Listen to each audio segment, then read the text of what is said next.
Is he one of the people who ignored the women? Absolutely not. Well, he must have done it by your logic. Let me tell you. Why did he appoint Peter Mandelson? I would not be at all surprised if the Prime Minister was lying. Everything that has run through his premiership has either been incompetent or dishonest. On many levels, the Prime Minister showed catastrophic misjudgment, and that's why we have said he needs to go. Labour MP gets completely destroyed on live TV while trying to defend Starmer, and it is brutally uncomfortable to watch. What starts as a routine defense turns into a full-blown collapse, with every answer making things worse. This exposes cracks that raise serious questions about Starmer's leadership. The person who chose both Peter Mandelson and Ollie Robbins, actually, was the Prime Minister. Peter Mandelson withheld information at the start of this whole thing, then repeatedly lied. I'm not even going to sugarcoat this because that was painful to sit through. I was watching Liz Kendall try to defend Keir Starmer, and within minutes, it stopped looking like a defense and started looking like damage control falling apart. You could hear it, you could feel it. The more she spoke, the less convincing it became. Yes, I think it was a real serious mistake not to tell the Prime Minister or the Foreign Secretary that the Foreign Office took a different view from UK security vetting, not just at the start. I get that point, I think that was wrong. And that's the thing that stuck with me. This didn't feel like a normal political back and forth. This felt like a narrative collapsing live on air, because the line they're pushing is simple. It was a mistake, information was withheld, the Prime Minister didn't know. Clean explanation, easy to repeat. You're just saying anybody who had any sense, cared about this, thought about the women involved, I'm just saying would have taken a different decision. The Prime Minister had all that information at his disposal at that point. He still made the decision. But the moment you actually test that story, it doesn't hold. And Trevor Phillips didn't even need to raise his voice to expose that. He just kept asking the same question in slightly different ways, and every time it got worse. Let me walk through why this is such a mess. You will know, Trevor, that the Prime Minister has rightly, in my view, said that the appointment was a mistake, and he's apologised for that. No. This is not the point I'm making. The whole situation starts with the Peter Mandelson appointment. High-level role, serious position, the kind of appointment that goes through security vetting for a reason. And here's the part they can't escape from. That vetting didn't pass. That's not a technical issue. That's not a minor delay. That's a clear warning sign. Something flagged. Something serious enough to say no. Everybody should have had those women at the front of their mind, and I agree with you. Good. Why did the Prime Minister appoint somebody who he knew at the time of appointment had been a friend of Epstein's, who he could have known if he had just read the paper or somebody told him, had stayed in Epstein's home? Now here's where I start questioning everything. Because this wasn't hidden. This wasn't some secret locked away. This was out there, in the open, in the papers. People knew, and yet we're being told that the Prime Minister didn't know when he made the decision. That's the part that doesn't sit right with me. You're asking people to believe that everyone knew, but somehow the one person who needed to know didn't. That's not a small gap. That's the entire story falling apart. Throughout all recent days, there's been barely any mention of who has really suffered from this, which is the women who were trafficked and abused by Jeffrey Epstein, and a man who at the heart of this covered up the information about his relationship here. So they send Liz Kendall out to defend it. And I'm watching her. And honestly, she doesn't sound convinced herself. You can hear it in how she speaks. She keeps going back to the same lines, almost like she's been told exactly what to say and nothing beyond that. Instead of answering the question directly, she shifts. She brings up victims, brings up serious issues tied to Epstein. And look, those things matter. They absolutely do. But in that moment, it didn't feel like accountability. It felt like a shield. And Trevor Phillips saw straight through it. But the Prime Minister, I think, is right to say, and the Foreign Secretary, that it was wrong not to tell them that he had not passed the UK security vetting, and he would not have been. He would not have been appointed if the Prime Minister had known that.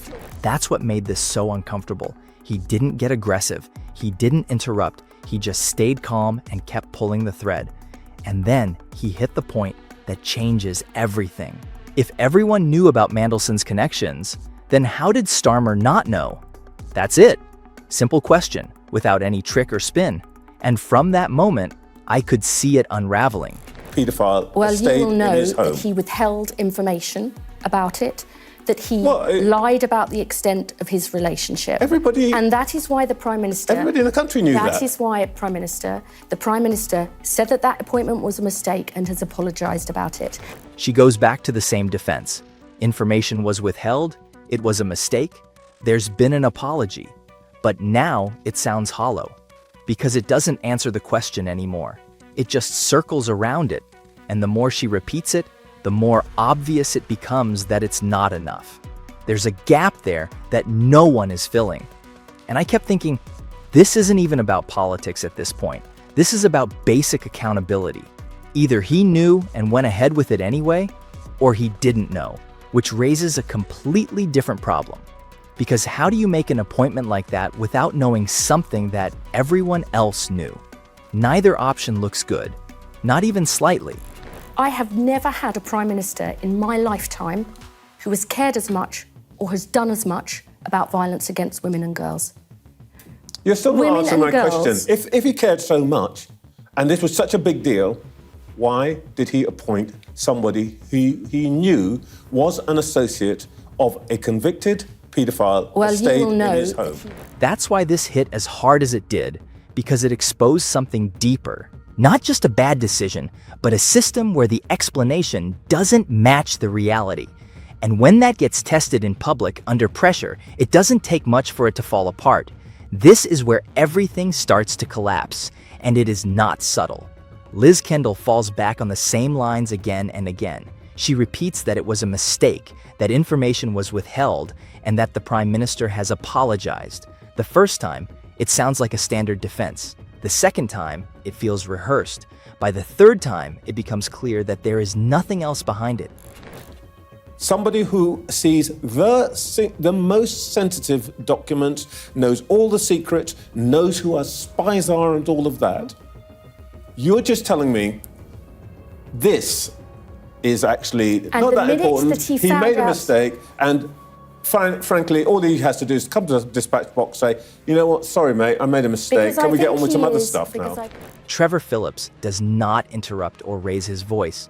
He simply keeps asking direct questions and lets her answers sit. That is what makes it so effective. Each time she repeats the same point, he brings it back to the core issue. The contradiction becomes impossible to ignore. She says that everyone knew about Mandelson's background, yet she also insists that the Prime Minister did not know when making the appointment.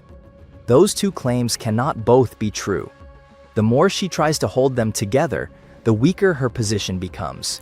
Because on the fundamental judgments facing this country, whether it's on international issues, rebuilding our relationship with the EU, saying we won't get involved in the war, investing in our defence, or whether it's on domestic issues, lifting children out of poverty, tackling violence against women and girls, all of the big fundamental issues facing this country.